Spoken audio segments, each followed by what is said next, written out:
programa ay rated PGI. Patnubay at gabay ng Islam ay kailangan para sa mga hindi Muslim na manonood.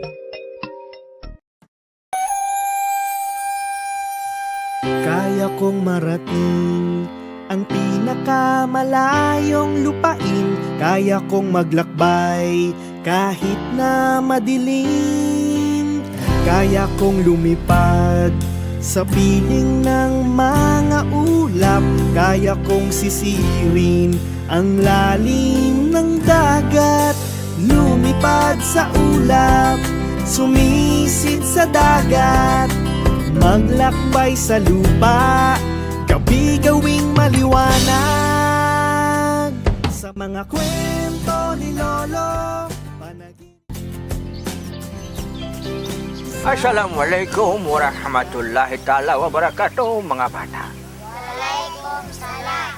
Alhamdulillah, ang kwento natin ngayon ay tungkol sa isang lalaking matimtiman sa kanyang pagdarasal. Makinig kayong mabuti. Noong unang panahon, may isang lalaking nakatira di kalayuan sa masjid. Ngunit, tuwing umaga, bago sumikat ang bukang liwayway, ay hindi niya nakalimutang tumungo sa masjid upang do'y magdasal. Ngunit, sa isang umaga, habang pusikit ang paligid,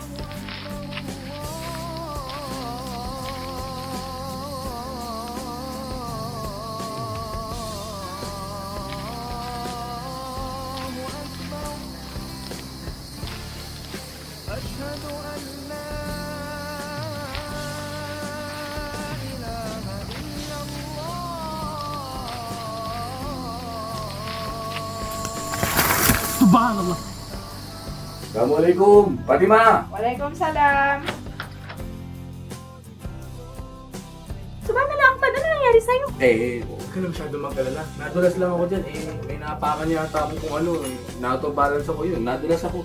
Teka, pwede ba ako ikuha ng t-shirt dyan para makahabol ako doon sa latul pa dyan? Halika, pumasok ka dito. Pambira, hindi ka naman nag-iingat eh. Anong magagawa ko? Hindi ko lang makita yung dinadaanan ko. Bakit hindi ka na lang dito sa bahay magsala? Mas mainam sa masjid, Fatima. Hindi mo ba alam kung anong reward ang meron nag-aantay sa'yo pagka nagsala ka ng Jumaa sa masjid o yung sama-sama? Katumbas ito ng 27 beses na sala. At hindi lang yon. Bawat takbang ng mga paa ko papuntang masjid, meron din katumbas sa gantimpala. O siya, sige. Panalo ka na. O ay, sabay damit mo. Bilisan mo. Hindi na kita masasamahan sa masjid ha. Nabasa ko sa hadith ng Propeta Muhammad sallallahu alaihi wasallam na huwag daw gawing ibingan ng inyong mga tahanan. Ibig sabihin doon ay maaari mong isagawa ang panalangin kahit sa inyong mga tahanan. Tama ka, Fatima. Mas mainam sa inyong mga kababaihan na dumito na lang sa bahay magsala. O sige, alis na ako. Baka mahuli pa ako sa sala. Assalamualaikum. Waalaikumsalam.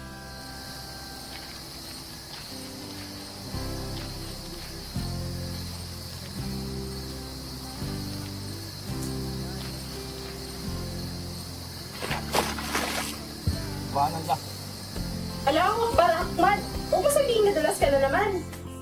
Sigurado ko mang kaya mong tuntunin ang daan. Inshallah, bahala na. Oh, ito ang damit. Wala ka na ibang damit maliban dito. O siya, sige. Alis na ako. Baka mahuli pa ako sa padya. Assalamualaikum. Waalaikumsalam. Ahmad! Ha? Sino yan? Karala ba tayo? Hindi na mahalaga yung kung magkasira sa uli.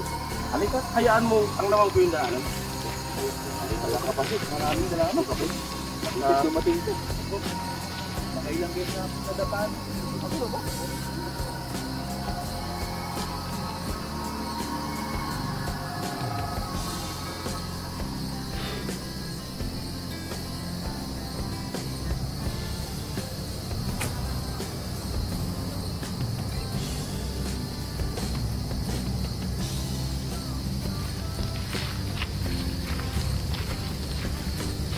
Oh, kapatid.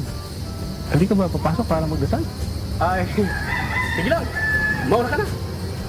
Kung ganun eh. Syukran bro. Assalamualaikum.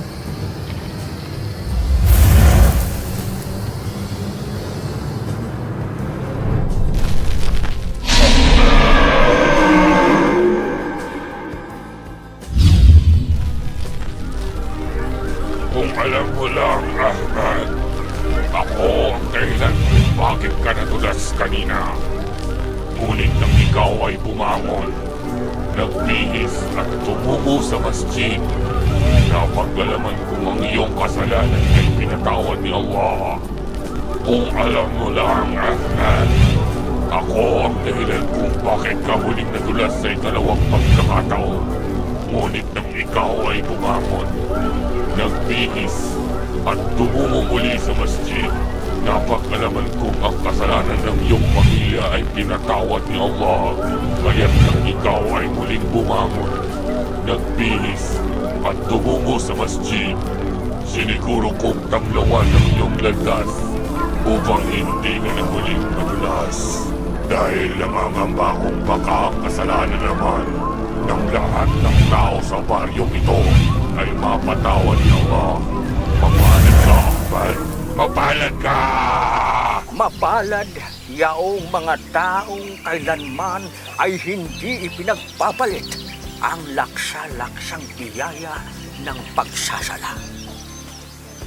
Alam niyo mga bata, ang Propeta Muhammad sallallahu alaihi wasallam ay nagsabi, kung batid lamang ninyo ang kahalagahan ng Salatul Fajr, katiyakang kayo ay kagapang at kagapang upang magampanan ito. Sa iyo bang pagtulog, ikaw ay gigisingin ng isang napakabangong amoy ng pansikan. Hindi ka bababangon at pagapang natikman ito. Ganon din ang katumbas kung maaaring higit pa ng Salatul Fajr. Allahu Akbar! Tunay na ang sala ay katumbas o higit pa kung anong mayroon man sa dunya. Mga bata, tunay na ang hadith na ito ay huwag ninyong kalimutan bilang pamana sa atin ng Propeta Muhammad sallallahu alaihi wasallam. Pagkatandaan ninyo palagi, isa puso at isa isip ang kahalagahan ng pagdarasal. O ng mga bata, hanggang dito na lamang ating pag-aaral at sa susunod muli ng iyong pakikinig. Subhanaka wa bihamdik, asyhadu an la ilaha illa anta wa astaghfiruka wa atubu ilaik. Assalamualaikum warahmatullahi taala wabarakatuh. Alhamdulillah.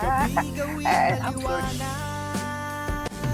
Sa mga kwento ni Lolo, panaginip ay magaganap. Sa mga kwento ni Lolo, pangarap ay matutupad. Sa mga kwento ni Lolo, may aral kang matatanggap.